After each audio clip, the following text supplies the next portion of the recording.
গল্পটায় যখন ক্লিক করেছেন অন্তত 2 মিনিট দেখুন। যদি ভালো না লাগে ডিসলাইক করে বেরিয়ে যাবেন, আর যদি ভালো লাগে লাইক করবেন এবং চ্যানেলটি সাবস্ক্রাইব করবেন। আচ্ছা ঠিক আছে, আপনাকে হোয়াটসঅ্যাপ অথবা জিমেলে জানিয়ে দেওয়া হবে আপনি সিলেক্ট হয়েছেন কিনা। এই এক কথা কতবার যে শুনবো। এত জায়গায় ইন্টারভিউ দিলাম, সবাই ওই একই কথা বলে, হোয়াটসঅ্যাপ অথবা জিমেলে জানিয়ে দেব। কিন্তু এখনো পর্যন্ত একটা জব লেটার পেলাম না। হোয়াটসঅ্যাপ জিমেল খুললেই শুধু অ্যাড ছাড়া আর কিছুই দেখতে পাই না। সেই 2020 সালে করোনার সময় কাজটা চলে গেল। 4 বছর কেটে গেল, এখনো পর্যন্ত একটা কাজ জোগাড় করতে পারলাম না। দাদা একটা চা দিন তো। হ্যাঁ দিচ্ছি। এই যে শুনছেন? হ্যাঁ বলুন। আপনি ইনফোসিস কোম্পানিতে ইন্টারভিউ দিতে গেছিলেন না? আসলে আমি ওখানে একটা কাজে গেছিলাম, আপনাকে দেখেছিলাম। ও হ্যাঁ, তো ওখানে কোনো কাজ হয়নি? কাজ হলে আর এই রাস্তায় ঘুরে বেড়াতাম। ও আচ্ছা, একটা কথা বলবো, কিছু মনে করবেন না তো? হ্যাঁ বলুন, কি কথা? আমার একটা হোটেল আছে, ওখানে 2 শিফটে কাজ হয়। দিনের বেলার জন্য যে একটা ছেলে আছে, কিন্তু রাতের বেলা একটা ছেলে চাই। আপনি কি ইন্টারেস্টেড আছো? হ্যাঁ আছি, কিন্তু কোথায় এটা? এই নাও, এই কার্ডটা নাও, এই অ্যাড্রেসে পৌঁছে যাবে, ঠিক আছে?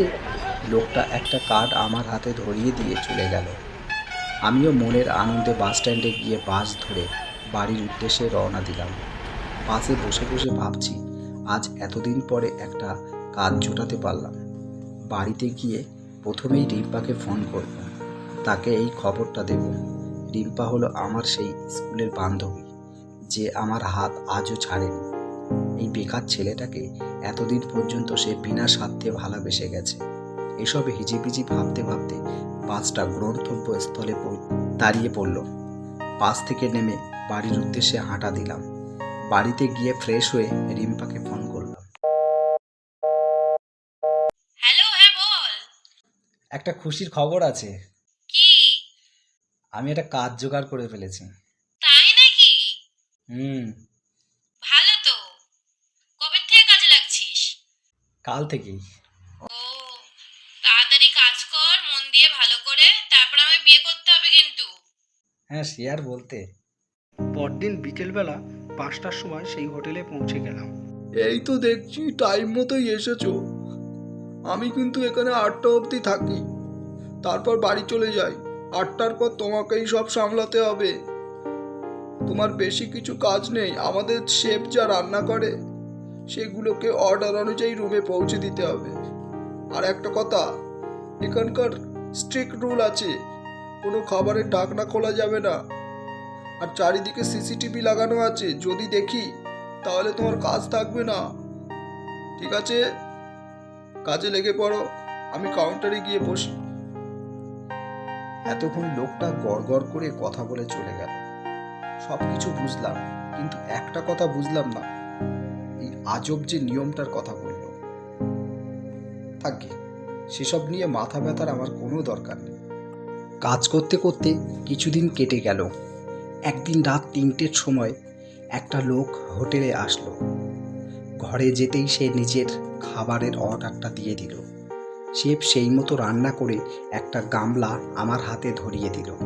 গামলাটা এতটাই গরম ছিল, আমি 3তলা পর্যন্ত বয়ে নিয়ে যেতেই পারছিলাম না। কোনো রকম কষ্ট করে 2তলা সিঁড়িটা ক্রস করতে হোঁচট খেয়ে পড়ে গেলাম। আমার হাতে থাকা গামলাটাও ছিটকে কয়েক হাত দূরে পড়ল। উঠে দাঁড়াতেই এর দিকে চোখ পড়তেই আমার চোখ কপালে উঠে গেল। আমি একটা লোকের কাটা মাথা আর চাপ চাপ রক্ত গামলায় করে নিয়ে যাচ্ছিলাম। ভয়ে কাঁপতে কাঁপতে সিঁড়ি বেয়ে নিচে নেমে কোনো দিক না পেয়ে রান্নাঘরে ঢুকে পড়লাম। এই কি দেখছি, টেবিলে মানুষের টাটকা মাথা আর হাত, দেওয়ালে ঝোলানো আছে কাটা পা আর চোখ। সেই সময় হঠাৎ করে রান্নাঘরের আলো নিভে গেল। ভয়ে আমি চিৎকার করতে লাগলাম, ওরে বাঁচাও, কেউ আছো এখানে, আমাকে বাঁচাও। চিৎকার করতে করতে হঠাৎ লাইট জ্বলে উঠল। লাইট জ্বলতেই সামনে দাঁড়িয়ে আছে সেই শেখ, আর তার হাতে আছে ধারালো একটা ছুরি। আর সেই শেখ হঠাৎ বলে উঠল, তুই আমাদের হোটেলের সব রহস্য জেনে গেছিস, তোকে আর বাঁচিয়ে রাখা চলবে না। তোর শরীরটাকে এবার টুকরো টুকরো করে এই হোটেলে যত লোক আসবে তাদেরকে খাওয়াবো। মরার জন্য তৈরি হ। তারপরে দেখছিস এই চারিদিকে হাত পা কারো মুন্ডু ঝুলছে, কিছুক্ষণ পর এগুলো তোর হবে। আমি ধাক্কা দিয়ে কোনো রকমে বাইরে বেরিয়ে পড়লাম। সোজা গিয়ে একদম পুলিশ স্টেশনে গিয়ে পৌঁছালাম। পুলিশকে সমস্ত বিষয় খুলে বললাম। সাথে সাথে পুলিশ রওনা দিল সেই হোটেলে। গিয়ে দেখলাম সেখানে কোনো হোটেল নেই, শুধুমাত্র একটা পুরাতন পুরো বাড়ি। তার মধ্যে ঢুকে দেখলাম একটা রান্নাঘর, আর রান্নাঘরের মধ্যে যত সব নরকঙ্কাল চারিদিকে ছাইচুট হয়ে পড়ে আছে।